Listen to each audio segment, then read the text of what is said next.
My father was one of the first black actors in Denver, and my mother was a French horn player with the San Diego Symphony, apprenticing at 12. So here, my father, coming from the South, from Texarkana, Arkansas, he sort of really left Arkansas. I mean, he felt like he'd end up picking cotton because that's what they were doing. Cotton picking, and we just said, Daddy, you're making that up. We thought some of the stories he was telling, because we lived in Denver and had not been exposed to the South, that he was just a really creative thinker. But it was like, you pick cotton? So that was extraordinary. And my mother, being out of San Diego, really had no concept of black people. She lived in a very isolated area. Her stepfather was a developer and developed the first telescope in California, the large one there, and Waikiki Beach, all those condos there. So they were developers, and they were seamen. They worked on the ocean with great big ships and all kinds of things. And so she was a child that learned to kind of hold her own with her brothers. So being a very strong woman, white woman in the black community in Dallas, we moved to Dallas very late. And some of these things that we experienced, which were truly phenomenal, changed my life. And I think it helped me become a different kind of leader that maybe I think that's the uniqueness of all of us. We have these 5 extraordinary women that are so connected, but we're so different, and our works are different. And I think that that's what's hard, because everyone sort of goes, oh, I had that company last year, and now I have to have a different company. Well, I don't think they treat most of art in our country that way. And I don't even think we know we do it. I don't think we know what that sounds like. but I think this is helpful, because we can kind of hear how we sort of change the rules in our minds and hearts when it comes to black people in our country. It's really interesting. So I think we come out of the 60s, and my mother, not coming out of that particular experience, was always perplexed with the kind of prejudice and bias and hatred and manipulation. And she became almost like, my daddy called her Eleanor Roosevelt. She was like, you tell me this is wrong. And she was so clear about what was right or wrong. So my leadership comes from that. My mother, even during the Black Panther time, I remember my mother, she knew I went to the Black Panthers meetings, because I later played Angela Davis for 10 years. I danced her. I created a role based upon Nikki Giovanni's poem about a love poem for Angela, And I played Angela Davis and went into the prisons and did all of that. And it was one of the hardest things I ever chose to do, is to choreograph on myself a role that would sort of shape me, but haunt me at the same time. And my mother would say, honey, people don't come to the theater to go. They want relief when they come to the theater.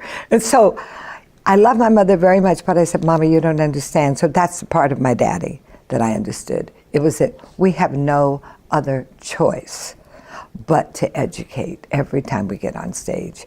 We can entertain, but we have to educate.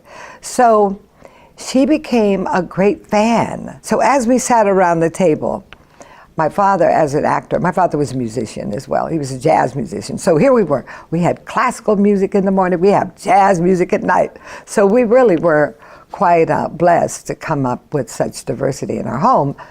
And people loved to come to our house because it was a little bit like that. Way wild. And Denver was an interesting community at that time. The Klan was pretty prevalent. the Klan, most of the white businessmen were Klan members.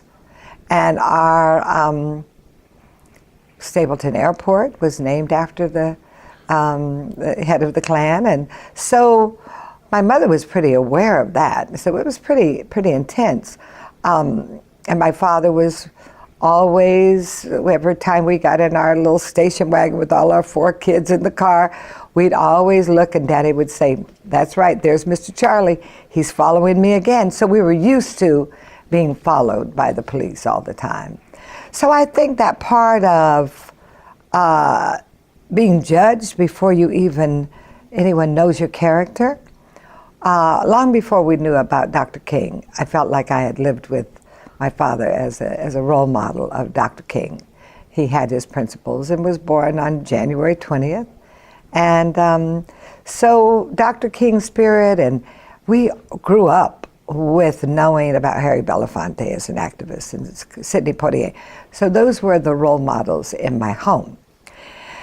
So as we watched my father acting, he would do plays that were from clowns and children's shows to really Ed Bullen's really heavy-duty black literature. And he would come to the table, wake us all up, and we'd have coffee. And he'd say, "Okay, Mama, I want you to hear this." And he'd say, "This line doesn't make sense." He says, "This is not real." And he says, so the writer, and he would challenge the writers if it would be, the writers, he said, "This isn't real, this isn't the way it really happens." And Mama says, "Well, honey, I don't know. You can't change what has been written." And so he said, "Your role as an actor is to interpret the words. You don't change the words." She was very meticulous like that. So that integrity about work began to happen. And I think that's the other thing that I learned, is that as choreographers, we've had so many, I felt it was important to have the voices of mostly black men, mostly, because I felt that our country, in terms of our history, and it was wonderful to hear Baraka talk about how we talk about ourselves yesterday. Because of course, when you're mixed, you're called everything, from high yellow to mulatto to whatever. I remember traveling through Italy, and they said, "And so, what are you? Are you Italian? Are you so and so?" I said, "No, I'm black and white," and they called me mulatto. And they went, "Oh, mulatto?" They said, "Never use that word again." And I said, "Why?" They said, "Mulatto means sick. You're sick." And I went, "Wow." And so I went, wow. The words we use for ourselves, or that we have adopted, I think are very powerful, and I think we learn the power of words. So in all of my journey, acting, music, movement, social issues have been a part of my blood. And so I'm just very blessed to be able to share it with young people who are courageous enough to step into those worlds. And so I tell the dancers, you're musicians, you are actors, and you are communicators, and you're educators, and you're ambassadors. And all of those things, I think those are very important, that they hear that it doesn't, I'm just the one that activates it or brings it together. I feel like I was in the old days where you have the operators, and they would get one line and they'd hook it into another. I felt like I'm the operator. I get to hook that one up with that one. And if those two calls don't work, I have to pull that one out and hook them up with somebody else.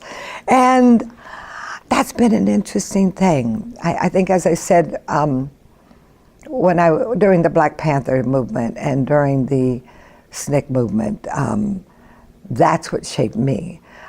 So I would be there with Jesse Jackson. I would be there with any of the great leaders because it was important. We were young people, young people coming out of high school and out of in college, and that's why I think that particular time your brain is so ready and active. And so, going to hear Stokely Carmichael and we were ready, honey, to change the world.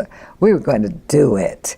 And that's powerful. So my changing of the world has changed how I think about that, because I don't think it's as easy as we think.